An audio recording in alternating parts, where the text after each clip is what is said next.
সেলাই মেশিনের চাকা ঘোরে কিন্তু মেশিন চলে না বা সেলাই হয় না। এই সমস্যা হলে কিভাবে সমাধান করবেন আজকের ভিডিওতে A to Z দেখানো হয়েছে। তো সম্পূর্ণ ভিডিওটা দেখবেন। আর আমাদের চ্যানেলে নতুন হলে চ্যানেলটা সাবস্ক্রাইব করে পাশে থাকা বেল আইকন অল করে রাখবেন। আসসালামু আলাইকুম ভিউয়ার্স। তো আমাদের এই সেলাই মেশিনের চাকা ঘুরছে, মেশিন কিন্তু চলছে না, সুই ওঠানামা করছে না। তো আমাদের এই ভিডিও দেখে আপনি নিজেই কিন্তু এগুলো শিখতে পারবেন এবং নিজের সেলাই মেশিন নিজেই কিন্তু মেরামত করতে পারবেন। তো আমাদের চ্যানেলে যদি নতুন হয়ে থাকেন অবশ্যই আমাদের চ্যানেলটা সাবস্ক্রাইব করে পাশে থাকা বেল আইকন অল করে রাখবেন। তো ভিউয়ার্স, আমি এখন দেখাচ্ছি। এই যে দেখেন আমাদের এই সমস্যা কেন হয়। আমাদের এই সেলাই মেশিন চলতে চলতে অনেক সময় আমাদের এই পিছনে যে একটা বড় চাকা আছে, তো আমাদের এটা সমাধান করতে গেলে আমাদের কিন্তু একটা স্ক্রুড্রাইভার লাগবে।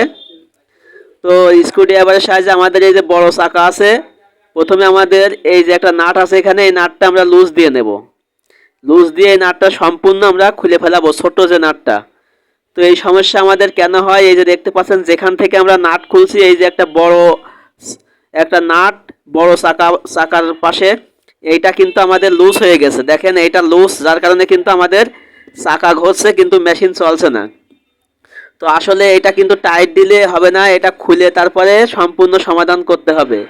তো প্রথমে আমাদের এইটা খুলে নেওয়ার পরে আমাদের এই মেশিন একটা এইরকম একটা কাঠের উপরে আমাদের উঁচু করে ধরে রাখতে হবে, অথবা আপনি অন্য কাউকে বলে এটা কিন্তু ধরে রাখতে পারবেন।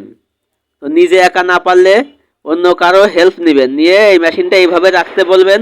তো তারপরে আপনি করবেন কি, এই যে দেখেন এখানে একটা ওয়াশার থাকবে, এই ওয়াশারটা কিন্তু অবশ্যই আমাদের লাগবে। তো এই চাকা ঘুরিয়ে সোজা করে এই যে দেখতে পাচ্ছেন দুইটা ঘাট আছে, এই দুইটা ঘাটের সাথে কিন্তু এই ওয়াশারের যে মুখ, এই ওয়াশারের যে মাথা, এটা কিন্তু রাখতে হবে। এটা কিন্তু উল্টো সোজা আছে, এটাও কিন্তু আপনাদের দেখে লাগাতে হবে। এই যেভাবে লাগালাম এটা সোজা, আর এই যে দেখেন এইভাবে যদি লাগান এটা কিন্তু উল্টা উঁচু পাশ উপরে উঠে গেছে। তো এটা করলে হবে না, আমাদের এটা আবার উল্টোয়ে এইভাবে দিতে হবে। তো এইভাবে দেওয়ার পরে আমাদের এই যে বড় চাকা যেটা খুললাম নাট, এটা কিন্তু আমাদের এইভাবে হাত দিয়ে ধরে প্রথমে আমাদের পিছনের দিকে ঘুরিয়ে এটা বসিয়ে নিতে হবে। তো এটা ভালো করে পিছনের দিকে এবং সামনের দিকে ঘুরিয়ে বসিয়ে নিয়ে তারপরে সোজা পেঁচ দিয়ে এইভাবে আমাদের টাইট করে নিতে হবে, হাত দিয়ে যতটুকু সম্ভব ততটুকু।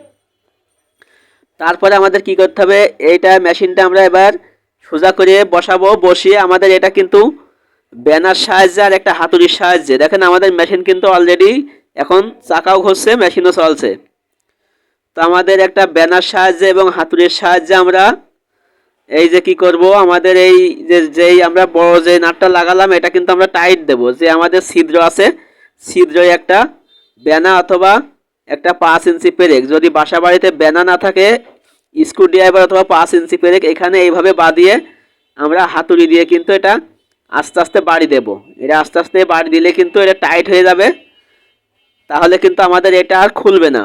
আর যদি এটা আমরা এভাবে টাইট না দিই তাহলে কিন্তু আবারও খুলে যেতে পারে। তো আমাদের এখানে যে একটা ছোট্ট নাট আমরা খুলে রাখছিলাম, সেই নাটটা কিন্তু এখন আমাদের আবার লাগিয়ে দিতে হবে। এই নাটটার কাজ হচ্ছে আমাদের এই যে চাকাটা এখানে লক করে রাখবে, সহজে কিন্তু খুলবে না। তো আশা করি বুঝতে পেরেছেন।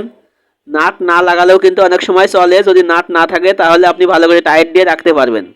আর যদি নাট থাকে তাহলে অবশ্যই নাটটা এখানে লাগিয়ে দেবেন। তো ভিউয়ার্স, আমাদের কিন্তু এই মেশিন সমস্যার সমাধান হয়ে গেছে। যদি আপনাদের মেশিনে আরও কোনো সমস্যা থাকে কমেন্ট বক্সে জানাবেন।